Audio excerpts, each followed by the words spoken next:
Welcome to the Questions Asked podcast.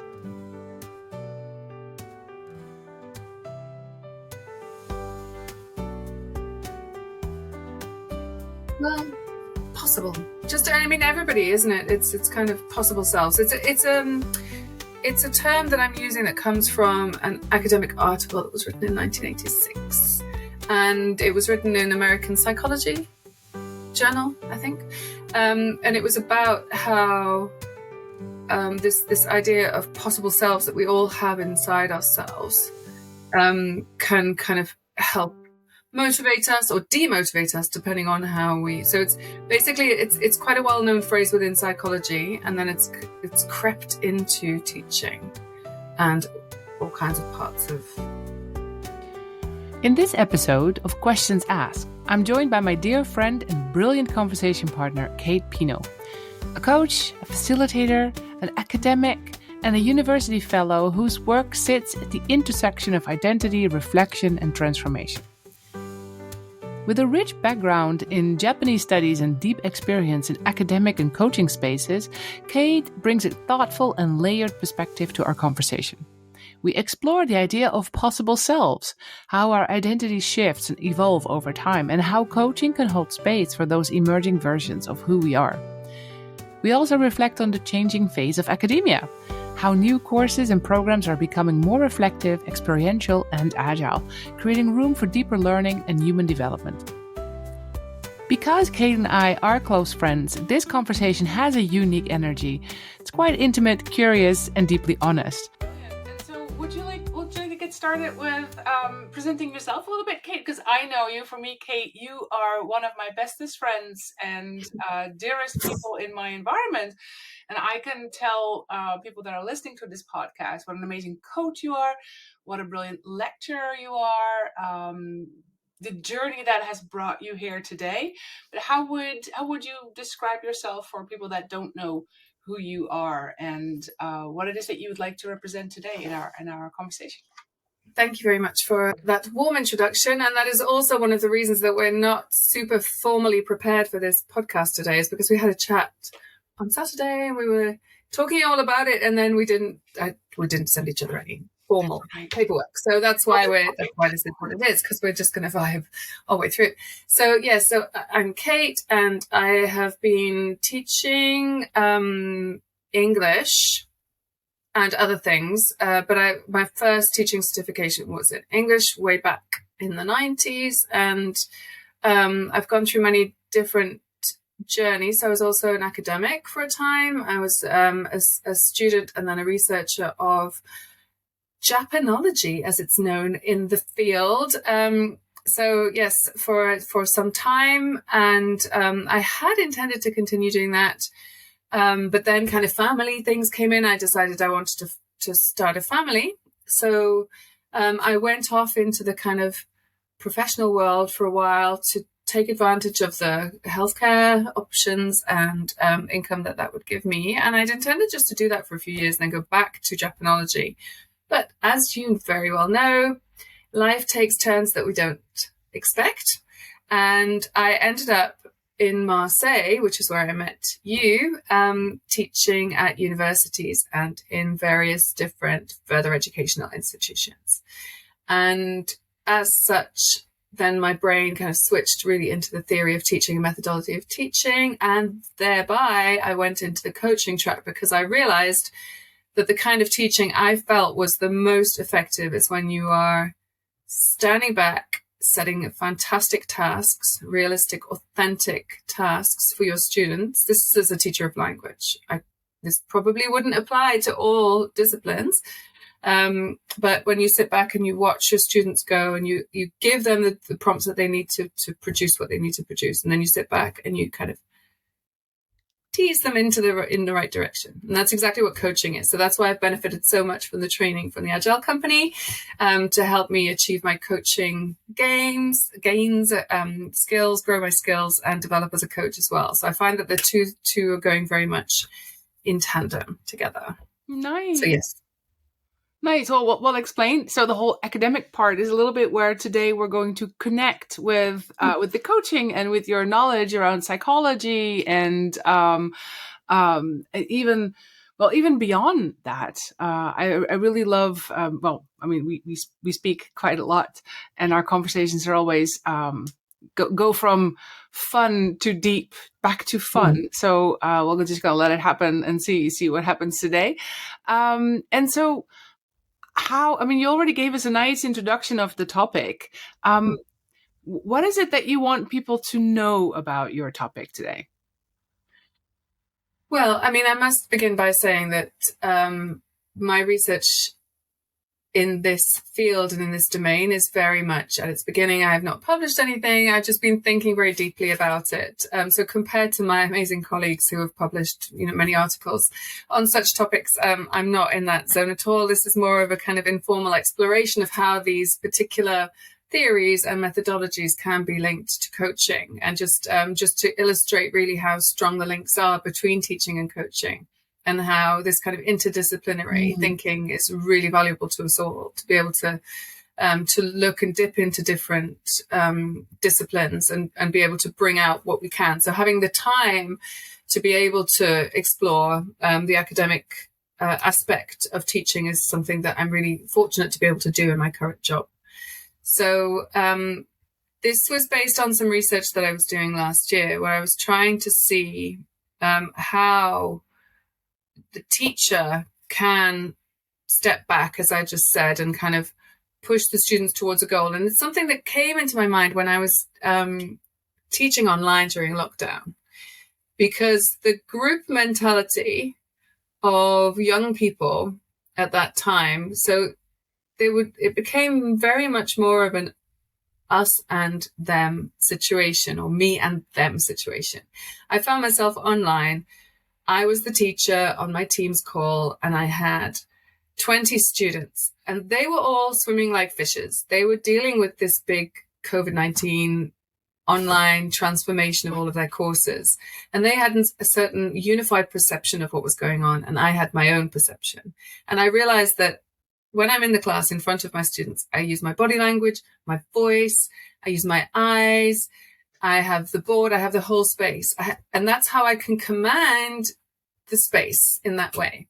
Whereas when I was online, I couldn't get them in the palm of my hand the way that I could in the classroom. And I thought I need more training in group facilitation and team facilitation, bringing them together as a team, using that power of the group to their advantage, because I found that they were turning away from me out of the demotivation, the difficulty of the online environment.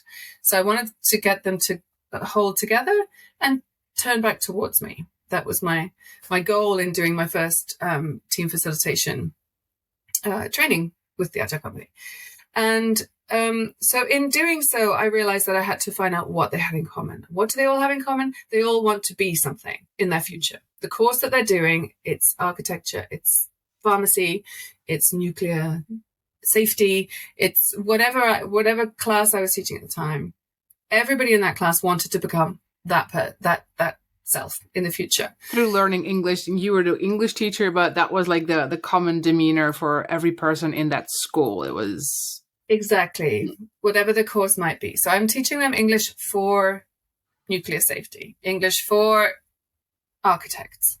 And each time I had to tap into their future identity as an English-speaking architect or as an English-speaking nuclear safety engineer, because for them, English was so far off their radar. A lot of these students had no interest in English, and they were especially demotivated during COVID times. Yeah. It was a terrible time for teaching, and for the students were not in a good way. And so as well, that kind of empathy I had for them and the support I wanted to offer them meant it was really necessary for me to bring them closer to me. So having, being able to give them that closeness and genuine understanding of their position. So I find myself exploring more and more, what does it mean to be a professional of that, in that domain?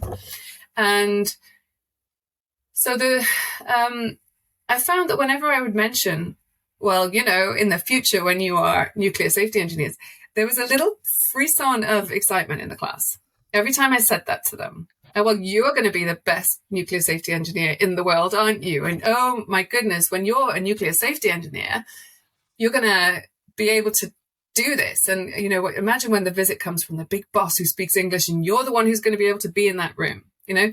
So I would have these moments, and I was just kind of, and naturally was dropping these things in. And then I've noticed that there was a real change in demeanor. The kind of gaze of the students towards the screen improved, their focus improved, and the classes that I did were carefully managed to kind of create tasks artificially, but to create tasks that allowed them to pretend to be that person in that environment, you know, a little role play task, but more complex, where they would be kind of exploring the language and exploring their identity. Then they were super engaged, and it was very, very productive.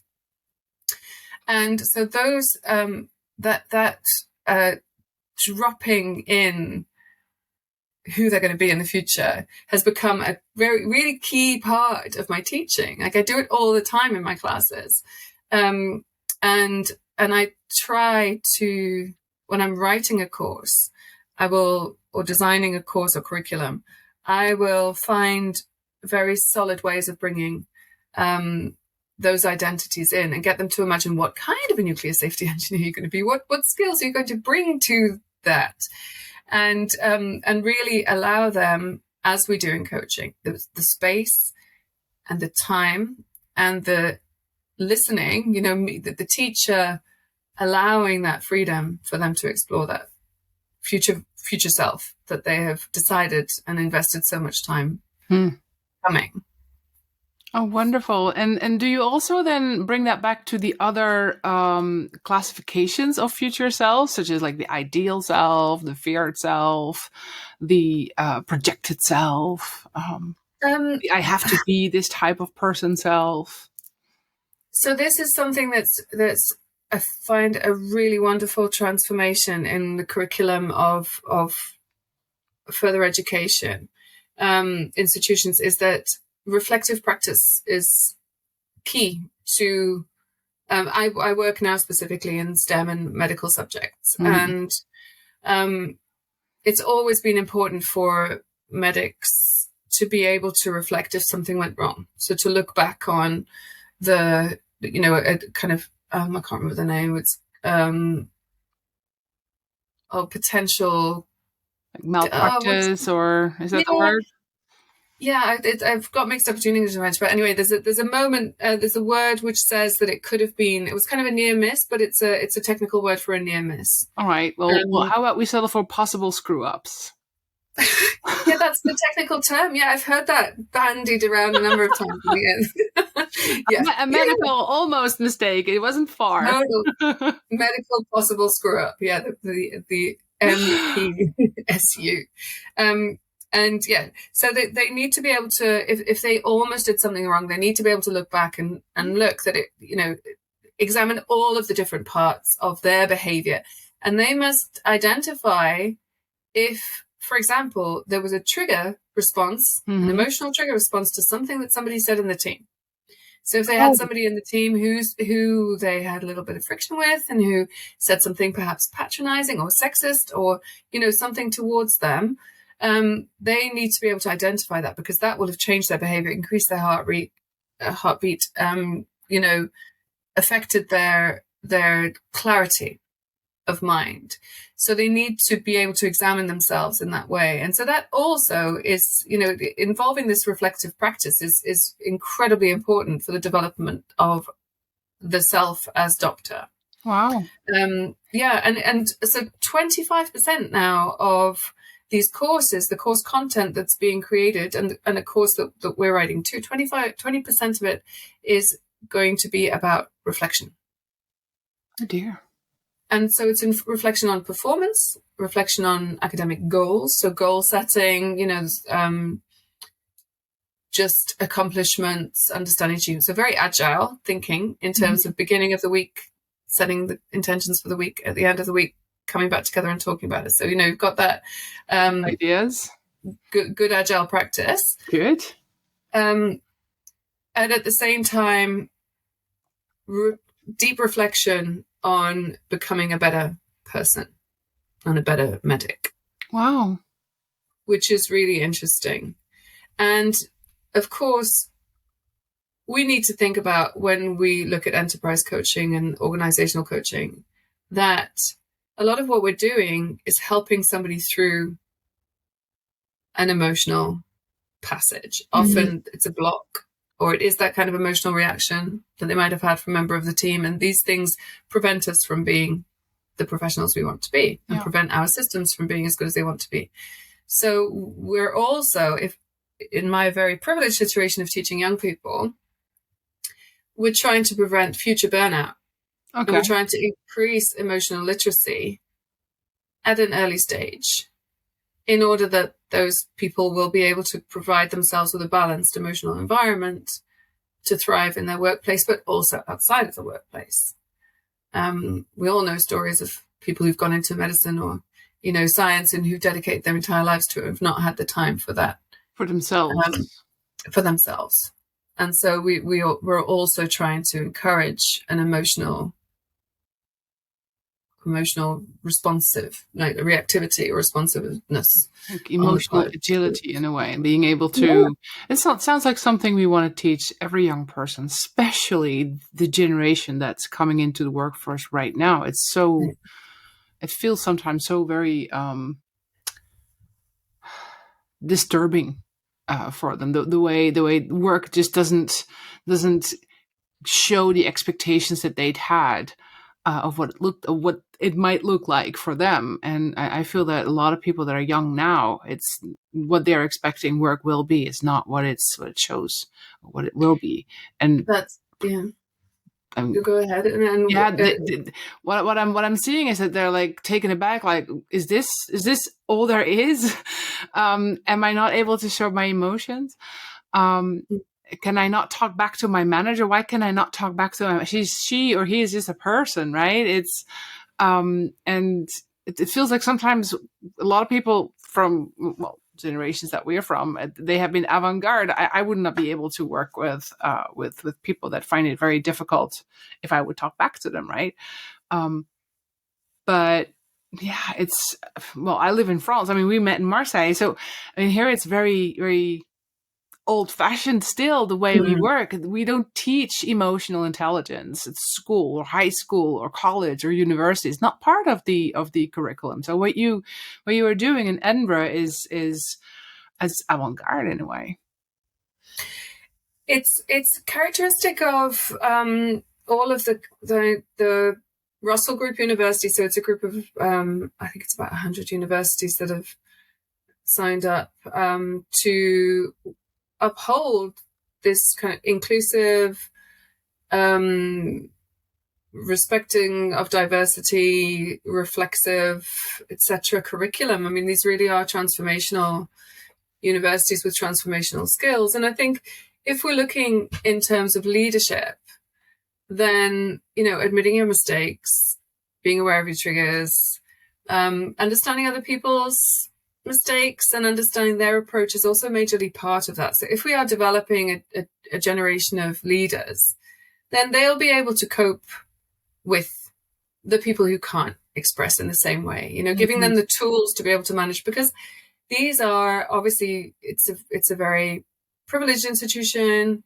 The students are very high achieving, and so we would expect them to be able to work with people from environments that which have not been given, where people have not been given the same level of Mhm. emotional responsibility and kind of leadership responsibility. So I think that that's a very positive thing, to show that the kind of, I mean, I wouldn't say elite, but because I don't really like that word, but the kind of the top level institutions are providing people with this understanding of compassion and the importance of compassion towards others in a way that's very much echoes coaching values. Yeah, yeah. It sounds like we should spread that more than shrink that. Uh, Especially in the age of AI, taking in such a huge part of what the world of work will look like. It's when I speak to my students, it's oftentimes people ask like, well, how relevant is this that we need to learn how to coach, etc. It's like the most relevant thing because Mm. the only thing that AI is not able to really do is be you. And, Yeah. it's all the other things they will eventually be able to take over, but no, that's you. So, I mean, working on yourself, reflecting on yourself, and I really love what you said about they have to reflect on their practice up unto a point when it became a personal indication that something triggered you and made your heart rate go up, and maybe you lost focus for a second. And now I'm guessing you have to figure out what was it, not the person, that makes no sense. Like, why is this person triggering you? What is it that this person did that triggered you so much? And how is it possible that you are triggered by that? And how can you, I'm hoping, create a strategy to next time be able to deal with it better? Is that a little bit what I'm thinking about? Definitely.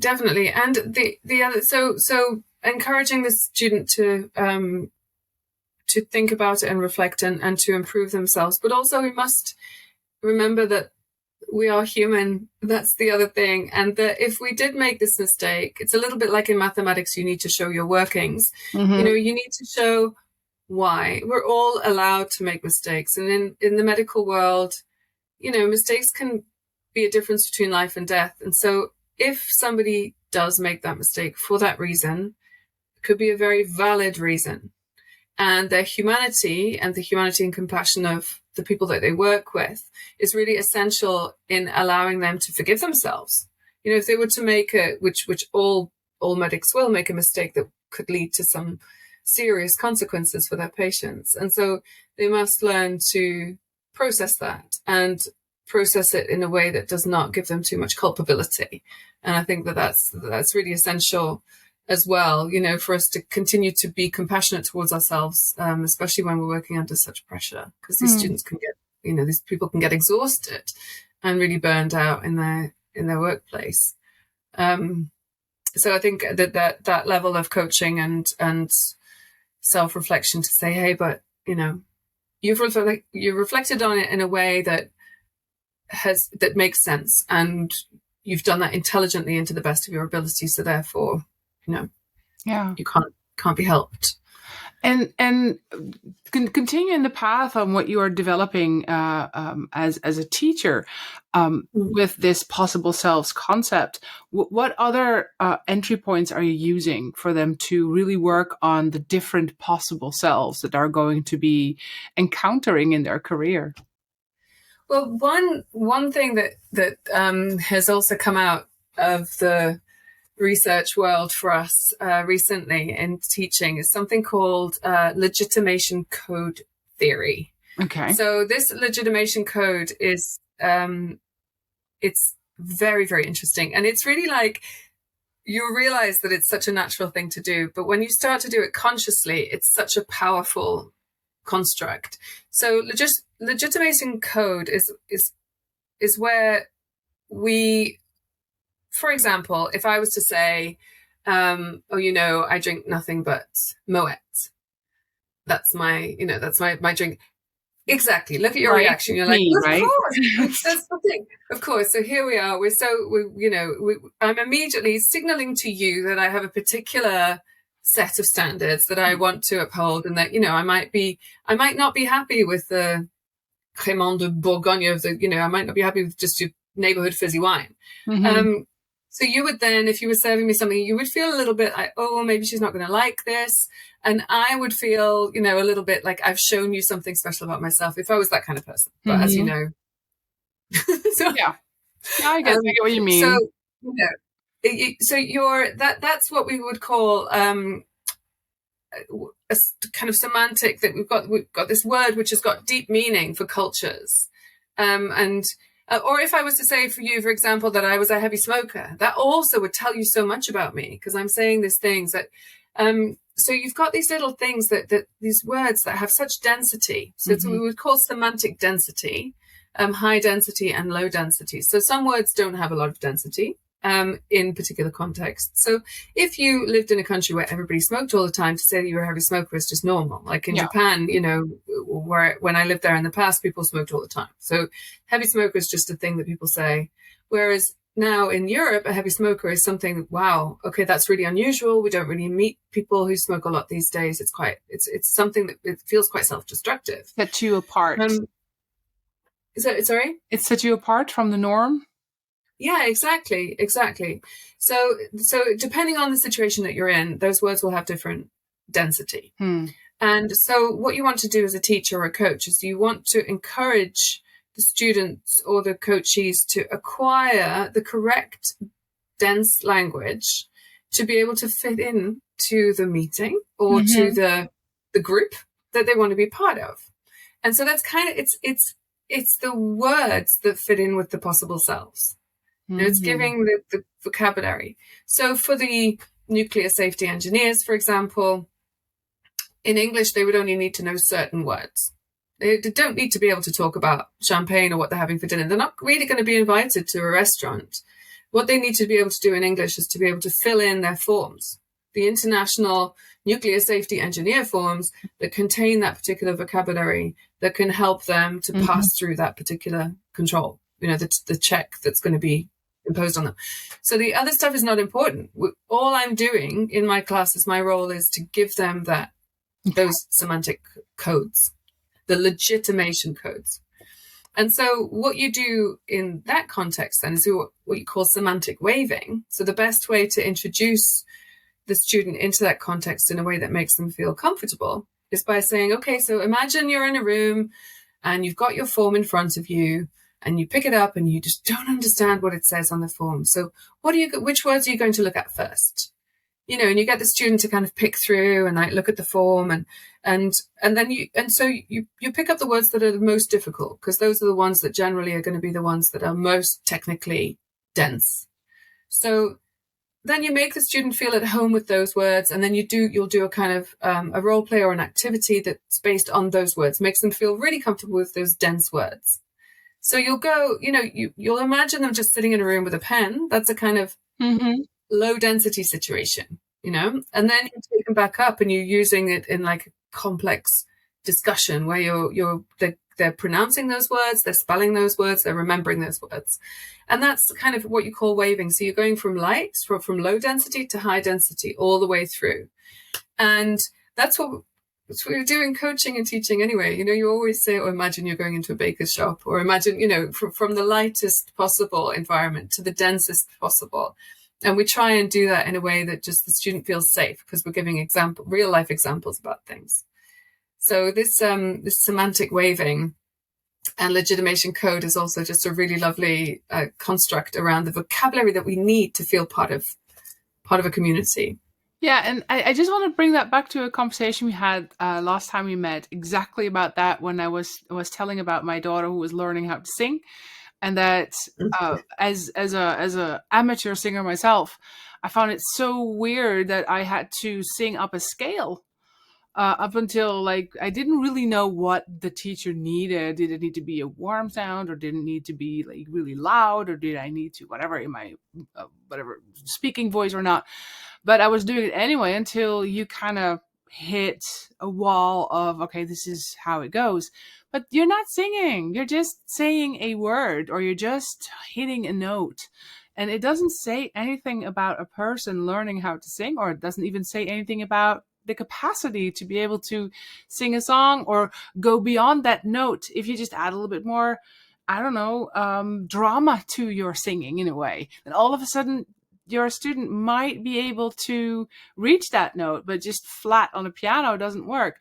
So, and the same goes for, and then you say the same goes for language. You can't learn a language just by studying grammar or by just studying vocabulary. They're all ingredients. So where you say start with the small ingredients and then move over to the more dense contexts, such as discussing nuclear safety over a good glass of champagne, I hope. Yeah, exactly. Oh yeah, that would be a dangerous combination if ever there was one. But yeah, I really love what you say, and I think the singing the scales that is what's needed to be able to fit into the conversations at the conservatoire, for example. That is part of the legitimation code for restrictive, formalized music learning, which is a different field from just singing. It's not the fun bit, but you need to be able to go through, in traditional education, thanks to YouTube and, TikTok, people are now just singing. They're just singing and they're going straight into that. And they're doing incredibly well. We've got wonderful singers coming, through that medium. Yeah. And they've not had to go through all of the hoops, jump through all the hoops through that expensive and rigorous musical education that they were being forced to do. And so not that there's not value in that. Of course, there's value in that in order to be able to transcribe music and describe music. I mean, what we do as coaches or as teachers, we need to be able to talk about coaching or teaching with each other in a high level way. So we need to know those theories and that terminology in order to be able to go to the upper part of our practice. So it's not just the everyday, this is what we do with our coachees. It's how are we going to improve this, frame it and theorize it and make it into a methodology. And so that's the kind of higher bit. So through learning our scales or if you look at the kind of early paintings of Miro, he's done these incredibly intricate landscapes, gardens and flowers and everything in this really neat way. But then later he's then drawing, making his mobiles and his odd small-headed people. This kind of abstract stuff comes much later. And but he had to go through that rigorous education first to be able to theorize. And I think that's something we can't take away the value from that high level stuff that is hard to learn and hard to do. And maybe your daughter will end up in one of those rigorous environments and she'll thrive, but only because she's having fun singing with mum at home at the same time. Probably. She's doing the scales. Well, she's trying to reach lyrical singing, so that's something that needs to, as you say, it has to be replicable. Like you can't sing. I mean, jazz or what's that wonderful singer? Is it Benson Boone or someone who just started singing, right? And he's just awesome. But every concert's different. Every time he sings his own songs, it's different because he's just having fun at it. It's different if you have to sing an aria exactly the same for 7 nights in a row. Then it has to fit in what you say, high density context. That's really brilliant way of explaining it. Yeah, it's really clear, isn't it? I really that's the thing. As I say, the kind of privilege of having the time and being encouraged to look at the theory behind what we do is really, it's a really wonderful thing for me at the University of Edinburgh. I'm very lucky. It does also bring it back to the way you brought in the topic of possible selves. That really connects. Like what type of possible self are we aiming for? Are we becoming a jazz singer? Are we becoming a nuclear scientist? And what type? Are we doing theoretical or do we applied science? It's a completely different language that you're speaking. It's a different self that you are shaping for you and your craft. What other possible selves do we need to make sure that, for example, if I want to become an applied scientist or I don't know, it doesn't really matter. As a teacher coach, other than the language that they need to speak, what else do you want them to consider to craft their possible self? That's a really good question, because so much of what we do is not about language. Which is why when we're designing, assessments and things, we're trying more and more to, we can't separate the 4 skills anymore. How can you really separate listening and reading, speaking and writing into 4 separate skills? Because in order to be able to write anything in the academic world, you need to be able to read and then discuss. And, academic socialization is a major part of what we do. Yeah. And academic socialization is about putting people into small groups and pretending to be in a serious seminar, for these students who just arrived from the international, from their international education. And some of them have never even spoken in class before. Some of my pre-undergrad students, so I teach some foundation students, and they've been in classes that have just taught them stuff. And vocabulary. critical thinking and rote learning.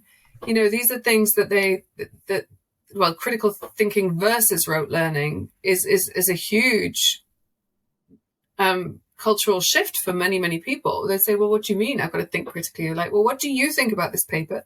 Well, who am I to say what I think about that paper? It was written by an expert. It's been cited 20,000 times. I can't have an opinion. You can.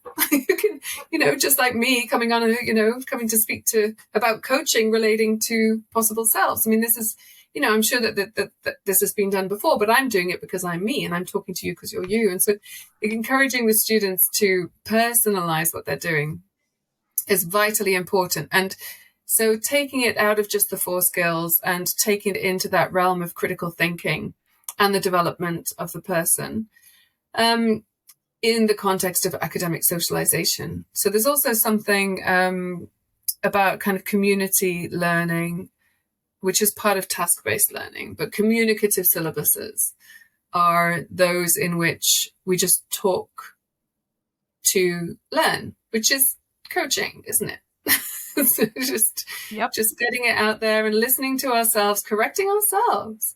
And correcting, we also do an awful lot of peer correction, because rather than the teacher being the fount of all knowledge and the kind of, the standard bearer, in fact, these students will be working with each other in terms of their generation, their mindset, their access to technology. They're often their first language as well. So the relevance of me standing there at the front of the class and telling them what's right and wrong is just, it's disappearing, really. Yeah. It's never really been appropriate. And in English language teaching particularly, we are so conscious of decolonizing, no longer saying, especially for, the UK with its, cultural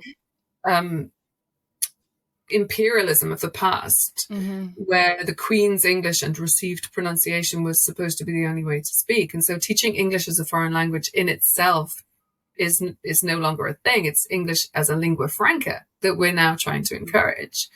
And we talk about Englishes, not English. And so we're a native speaker. We rarely use that term unless we're talking literally about the kind of technical nature of speech, like the pronunciation that you're kind of born into, whatever this. Then we'll use native speaker, but otherwise it doesn't really mean anything.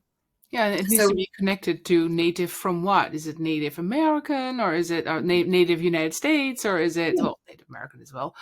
Is it UK, or is it it's I can imagine. Yeah, and we met both teaching English at the time, and I remember saying to my French students, like, who had problems having this really big hang up of being able to speak English well, as you said, like the Queen. And I just had to remind them that, learning English or speaking English, I mean, 80% of English speakers, if not more, are non-native English speakers. So you are the majority, not the minority. So the other minority should maybe just try to adapt a little bit sometimes to you, and that it's okay to ask for people to slow down, for example, right?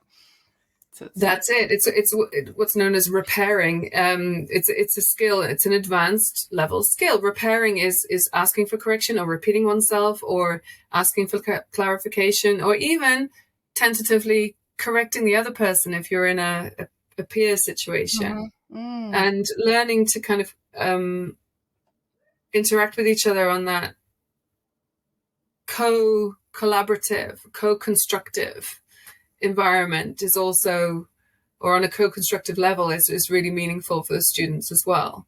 And so if we ask them, for example, we do what's called jigsaw reading. So we'll give each student a part of a paper to read, and they'll have to extract the main points and then present that to each other. So they all really have to listen to each other. And then at the end, they need to do a kind of group collaboration on what was the paper all about? Were there any contrasting views? What were the counter arguments?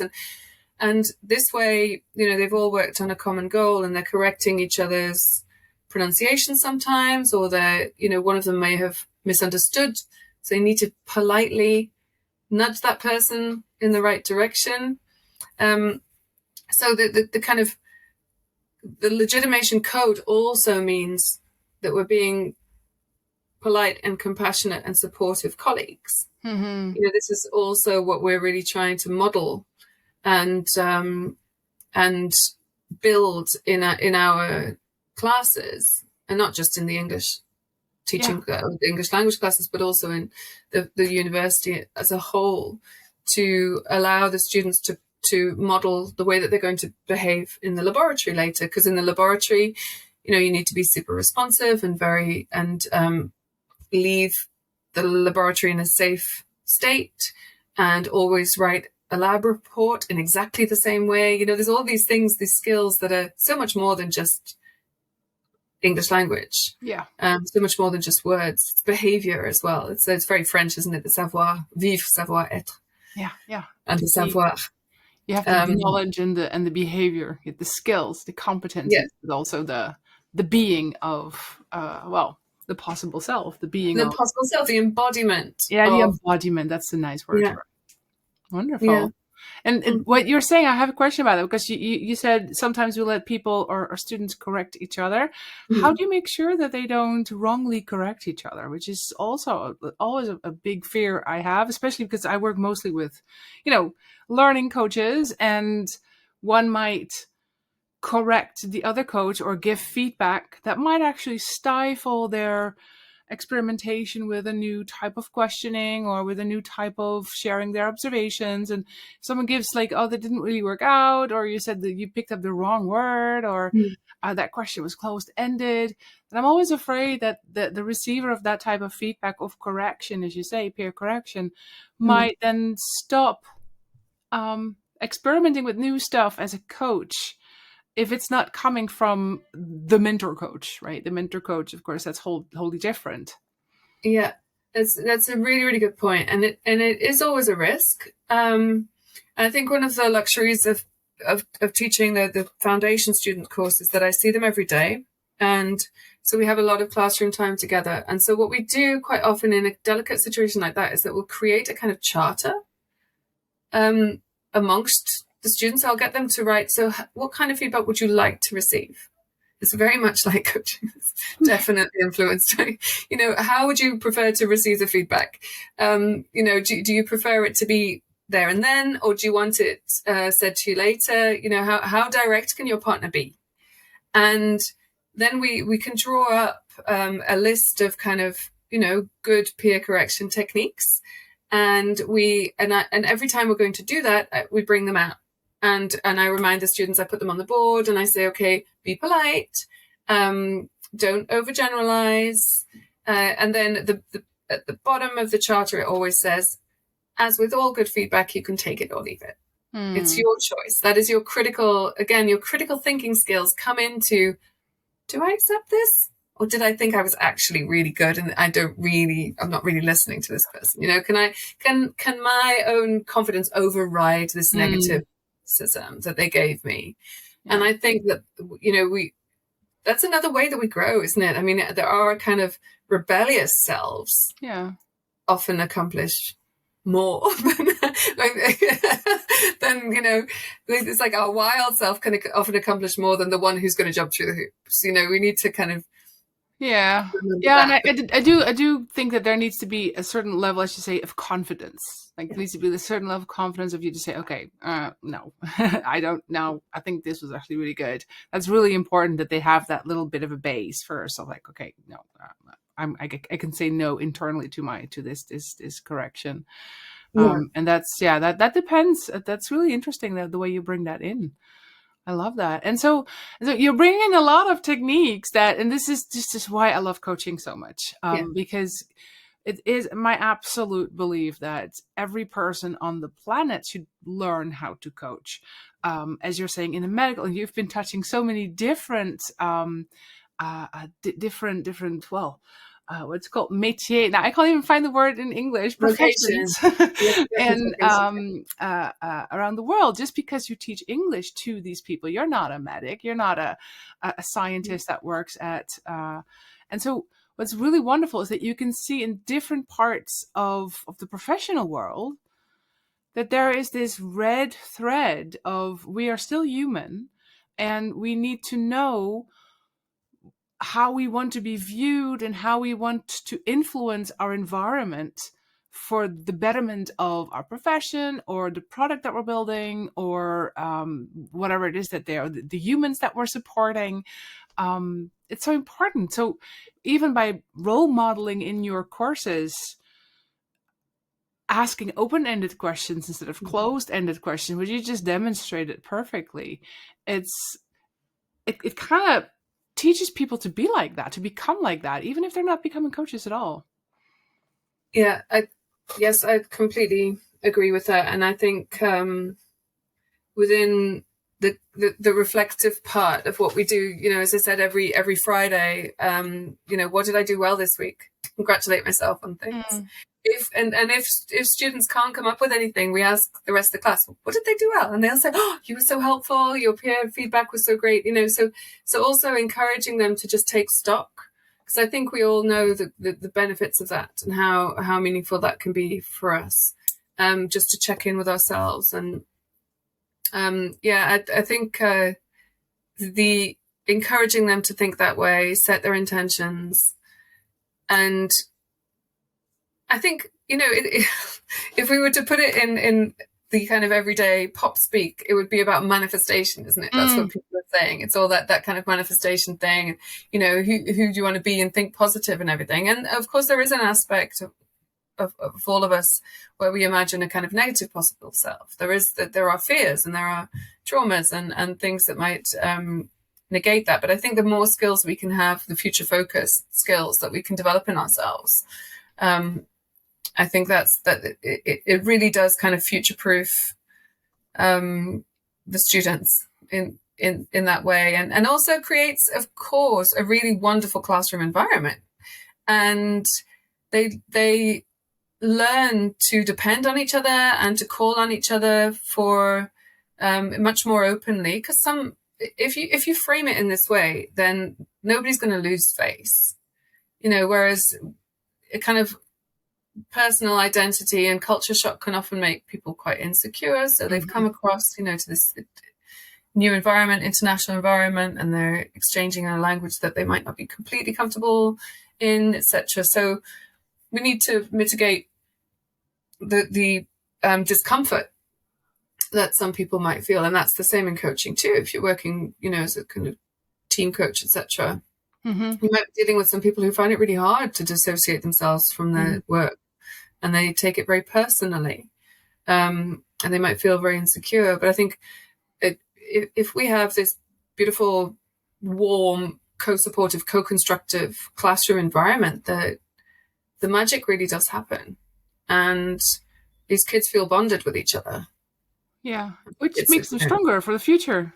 Definitely. And even if then afterwards they go to a working environment that is not as supportive, we may say, oh, they've been, they've been in this wonderful environment, and we've cuddled them, and now they're not ready for the real world. But actually, they are, because they are ready to show the rest of the world how they would like to be treated as well. So yeah, that's exactly, a super resilient, because they've got those tools, and obviously around them is the excellent teaching and learning teams, that might be just subject teachers who are not necessarily approaching the subject in this, explicitly agile kind of, empathetic way.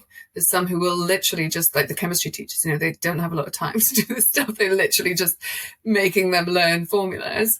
And that's totally fine, because the student in themselves has gathered the resilience and has those tools, and is supported by their peer network. So allowing them to be kind of resilient and ambitious in that way. Yeah. And I think we can be, from my experience of the last 10 years of teaching these people, from 18 years old upwards, I honestly have no fear for their future. I am so heartened every day. I think it's a really positive thing to say from somebody who I can be as cynical as everybody else, but these young people are incredible. You know, what they're able to do, their ambition, their emotional eloquence, their capacity to work together in teams and things. It's far from what we think it is. And they're actually less impacted by technology than we are, because their schools don't allow them to wander around with phones or tablets. You know, most of them have been through the pen and paper school. So they're much better off than everybody thinks they are. And they're much more resilient and kind of hardworking and ambitious than a lot of people give them credit for. There's a lot of people who are very cynical about youngsters. Yeah. But I think we can be really positive, as we know from our own children and their friends. But I've seen it on a scale of thousands passing through further education in France and the UK. And I think we can be really positive about their future, and therefore ours, in their hands, as we will. I would hope so, because, you know, they are our future, like literally. Yeah, and they're wonderful. I think we're very lucky to have them coming up as the next iteration of humanity. Yeah.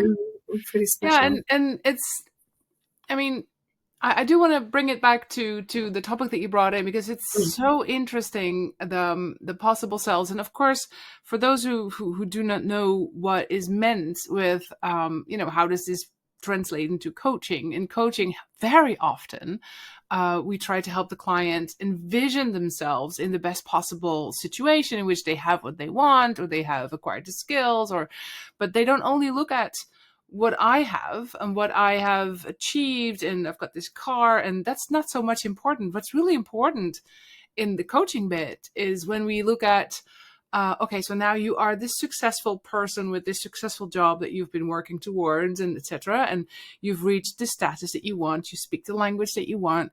And now we're going to ask questions around, but how do other people now react to you? Because that's where the real learning lies. It's not just so much, okay, so what did you do to achieve this, whatever, Nobel Peace Prize? But now that you have that Nobel Peace Prize, what is different in the way people react to you? What is different in the way you react to the people that has started reacting differently to you, right? And now there's some real learning into that. Okay, my possible future self will have a possible different way of interacting with people, will have a possible different way of teaching others, of influencing my environment. And what can I already start doing today? If you then bring it back to today, then there's been so much learning in that. It's not that, okay, if you're a scientist, then what will you have? Money, prestige? Now that's not important. It's how are you now interacting with the world, and how is the world reacting to you? What can you already do to have the world starting to do that for you? And that's, you're manifesting it by changing yourself, and by, you know, iteratively, step by step, move towards that possible self. Absolutely. Try and achieve that level of integrity, personal integrity, leadership skills, modeling the behavior that you would like to see and that you yourself admire. I think that's also really important, to develop leadership skills at a young age. I think that's a lovely point. And I'll think about that. I'll add some more in. Some more information about that. Yeah, that's lovely. We'll have to talk about that later. Yeah.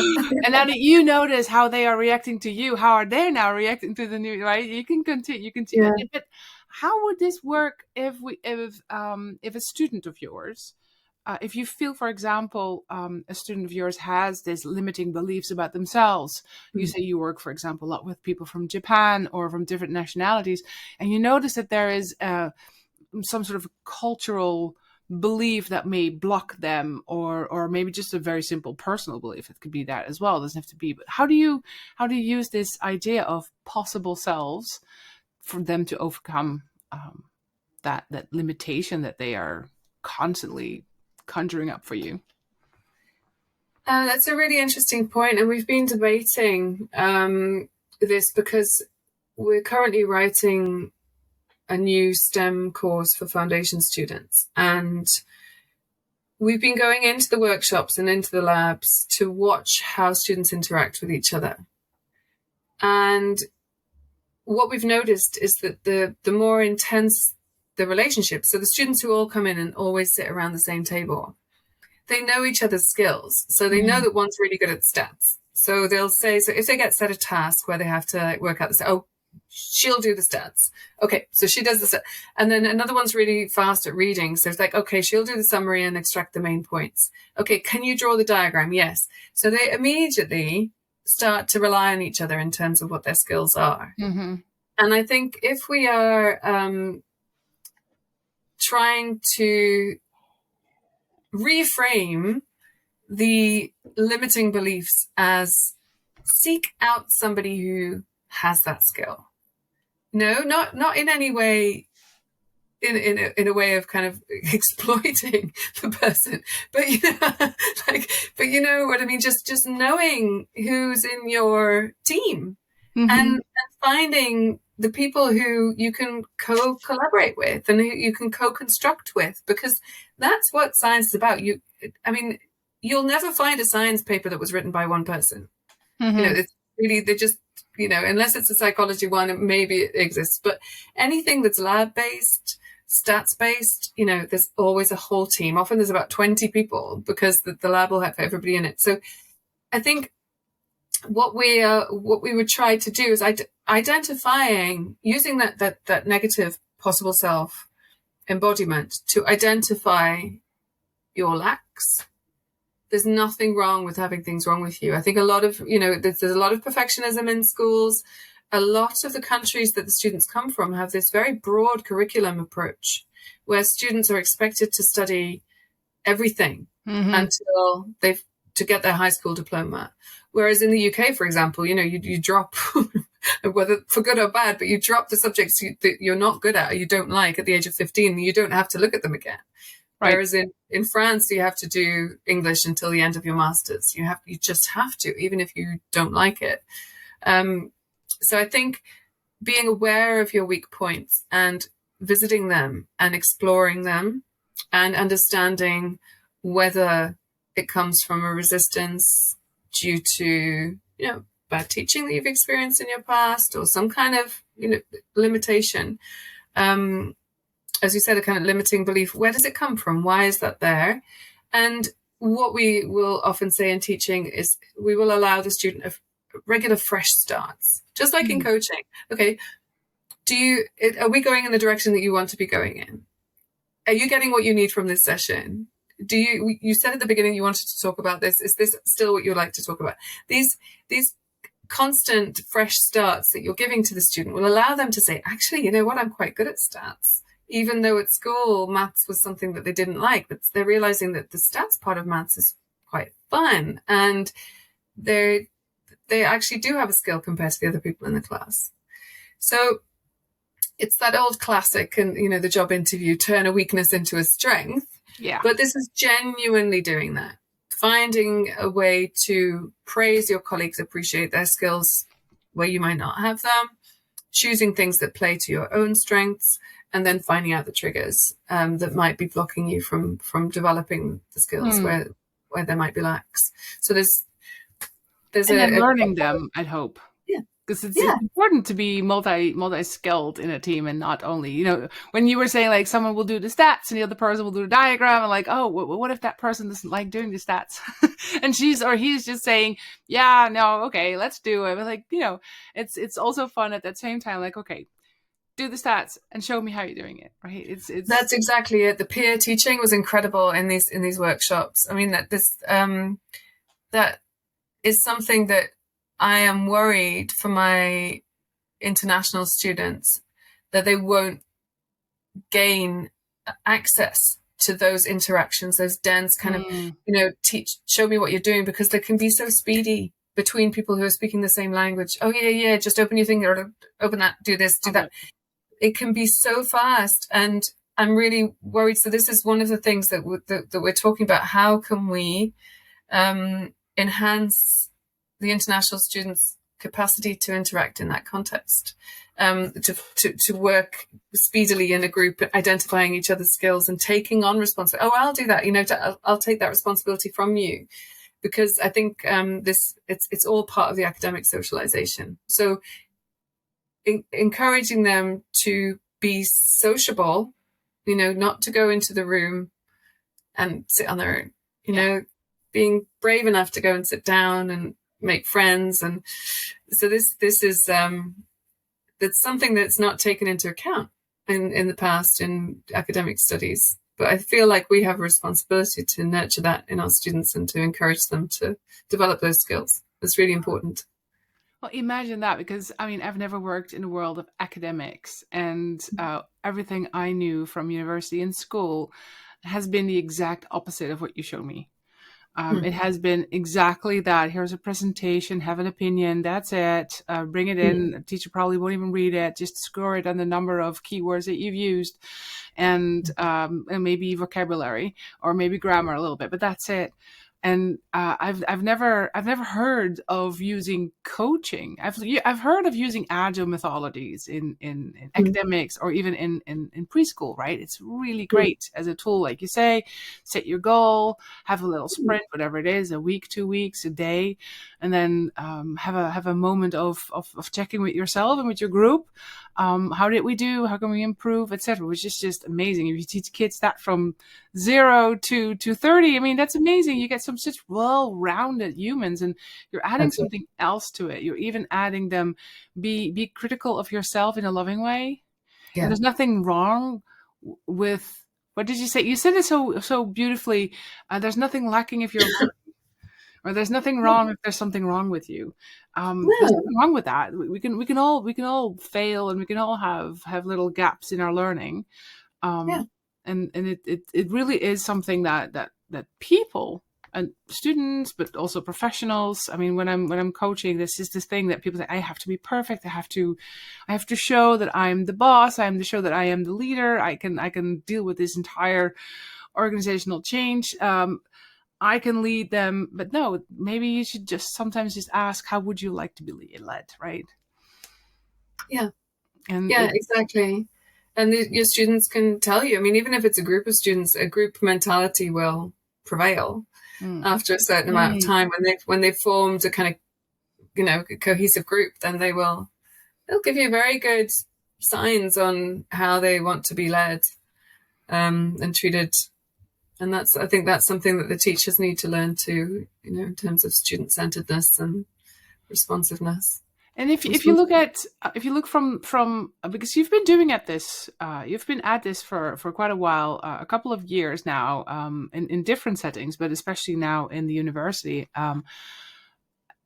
How we talked about standardization. How have you, or how much has your approach been standardized now, that you say, okay, this works? As you said, a culture forms. The kids and the young people are going to form a great cohesive unit. What is your recipe for success? What have you learned? The big thing, the big realization I came to when I was doing my coaching training was just how important it is to not just to listen, but to use your intuition and just to kind of read the room. I mean, it's another classic, but to just sense it and move with what your students want in a responsive way. And it's not a question of being a servant, but it's a question of being of service as a coach and as a teacher. And this is another really nice paper. I think it's 3 types of teacher. There's the sage on the stage, the meddler in the middle, and then there's another one that's the guide on the side. So that's a classic teaching one. So the sage on the stage is the old classic where you're standing at the front talking some topic areas, and some classes need that, when you're explaining something important. The meddler in the middle is when you're literally going around telling them all, no, come on, why did you say that? Why are you doing this? Checking it. And then the guide on the side is my favorite. I mean, that's where I feel the most at ease, is when I've set them rolling and then they're just doing what they're doing. And I'm literally just gathering up the lovely nuggets that they're coming out with, and then joyfully feeding back on that. And obviously there's always going to be some kind of constructive feedback that's needed as well, feed forward comments. But those kind of 3 different persona is what you can probably go between. And it's very much like, it's the teacher mentor coach situation. Yeah, Um, yeah.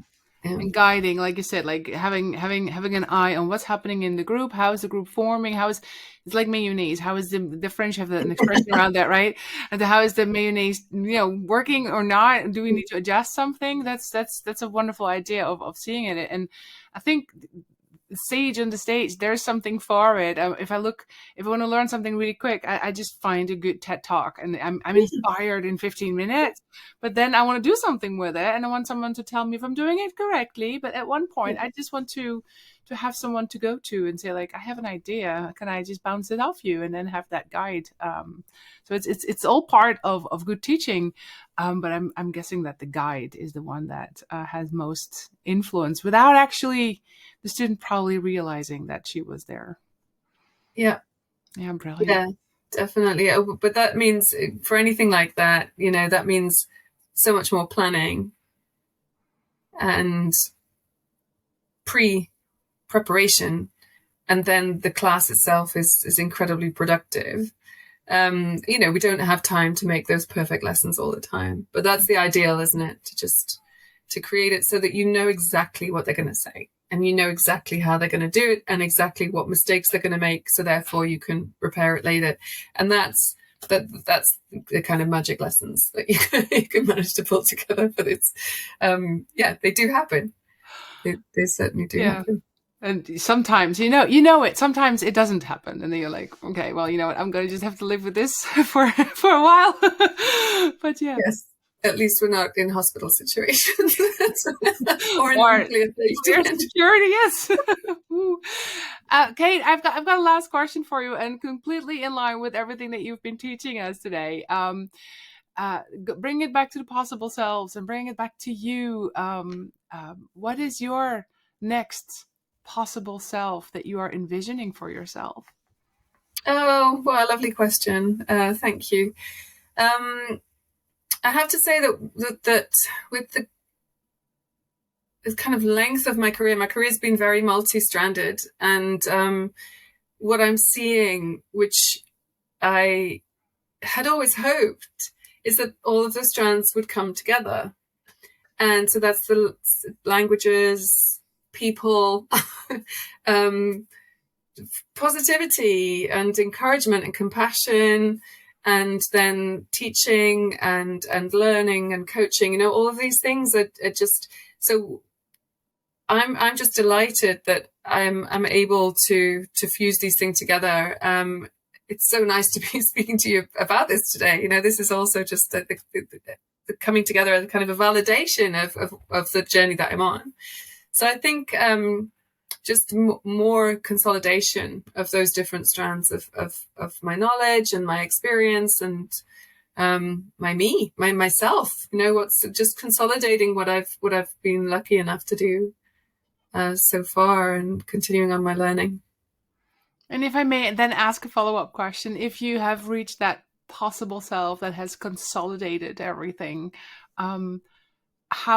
what would be different in the way your environment reacts to you as from today? I think people always love to see somebody who's on their track, who's got their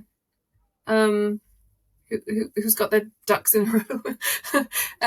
People like to see somebody who's got it together, who's really enjoying. And I think, my students know that I love being there. This is another thing that, it's a kind of unspoken aspect that you bring into the classroom, is when you're enjoying it, when you're enjoying coaching, when you're enjoying teaching, the joy of that transmission and that connection. So I would hope that my connections with other experts in the field, and not that I'm an expert, but when I am, my connections with other experts would be more profound. My exchanges would be more profound. My semantic waving would be, consolidated. So I think that would just lead to more intense communication. I guess that would be my ideal. It's absolutely wonderful, Kate, and thank you so much for bringing up this topic and bringing coaching into the world of academics and the world of teaching and intercultural connection in a way, because that's That's what the world is about. And it doesn't, coaching should not only be sitting in a session with, yes, I'm doing coaching and I'm just asking questions and you're supposed to answer my questions. It's a life skill. And I'm so grateful to have been part of that journey of your life, Kate.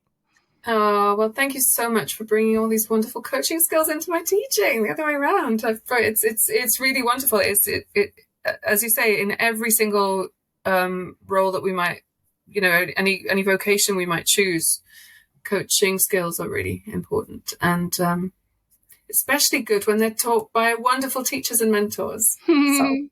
Well, I'm hoping we haven't talked about how to notice the different shifts in towards the possible selves, and that's maybe a wonderful conversation for later. But thank you so much, Kate. It's wonderful to see you, and now over the internet, we usually talk over Moe. Moet, darling. Oh, well, I don't know. You see, you're waving. You've got to wave. You've got to pronounce the T. I didn't even know that was there. See? Now you know what type of champagne I'm drinking. It's always good.